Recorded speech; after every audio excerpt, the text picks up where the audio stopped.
Hi everybody, Niels here from Naples Shower Remodeling. I'm a licensed tile contractor in Naples, Florida since 1984. We specialize in building showers, and I'm here today doing a final walkthrough on a tub to shower conversion we have just completed.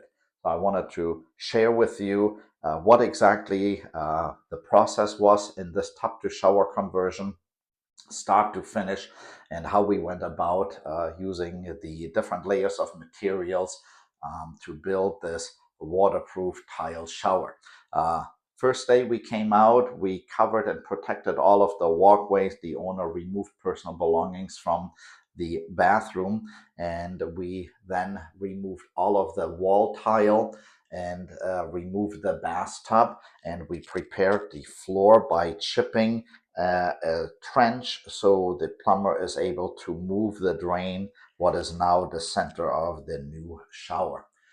We came back and plumber done their part, was installing a new mixing valve at a higher location. As we all know, in the tub you have a lower mixing valve with a spigot to fill the tub water.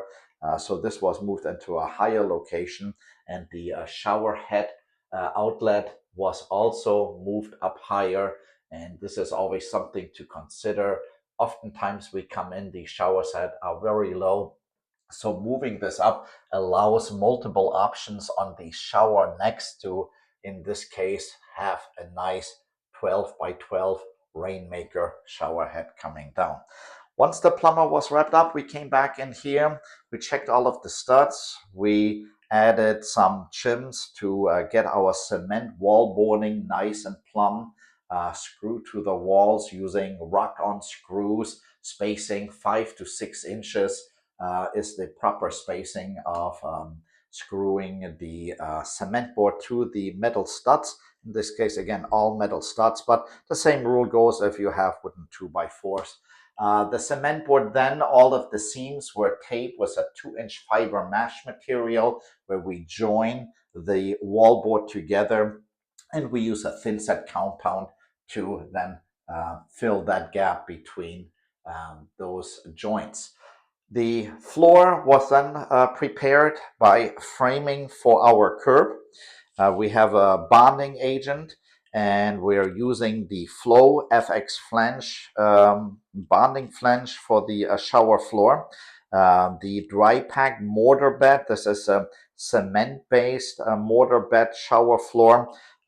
We are not big fans of the foam flooring. We still like to do it old school by having a dry pack in here that first has a bonding agent or a thin set slurry placed to the floor. Then the dry pack was put in combination with the Flow FX bonding flange. The curb was also poured and packed, and that then dried overnight.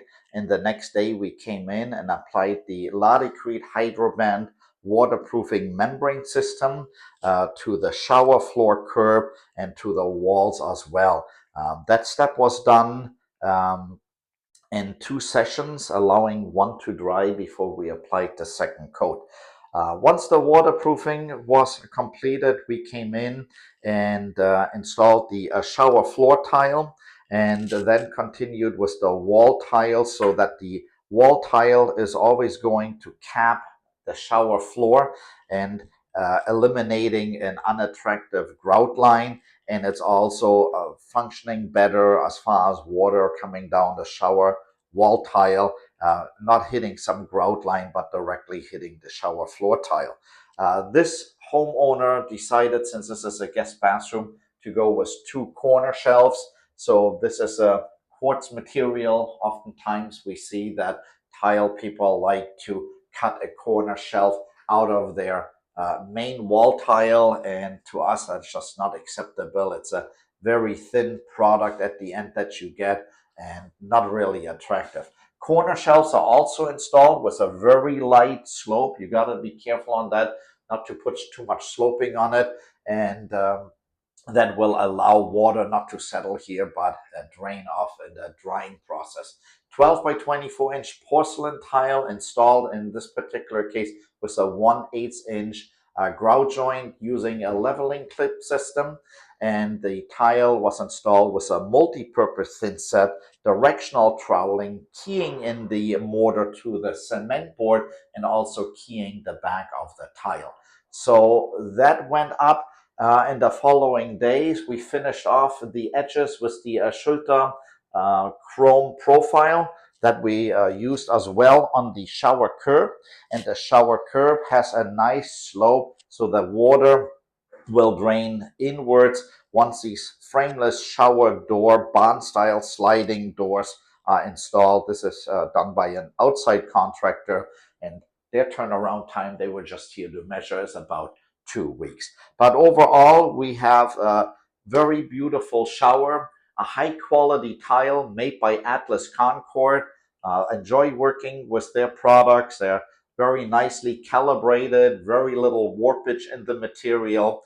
Since we just did a complete washdown, some of the grout lines are darker and lighter, but this beautiful Silverado grout here, you can see it's drying out already, blends really, really nice with the tile. And this is the result once it's dried out completely, that it really appears like solid surface. So overall, very standard shower. We do many of these throughout the Naples, Estero, Bonita Springs area here in Southwest Florida, in the homes, in the condo, in the guest bathroom with our aging community. They just really love the benefit of having a low curb where they can step in and don't have to battle a tub where it's always a little bit dangerous getting in and out. So if you like to get more information, if you want to get a quote and have your tub converted to a shower, or if you want to redo your shower, give us a call at Naples Shower Remodeling at 239-595-2393. And thank you for watching.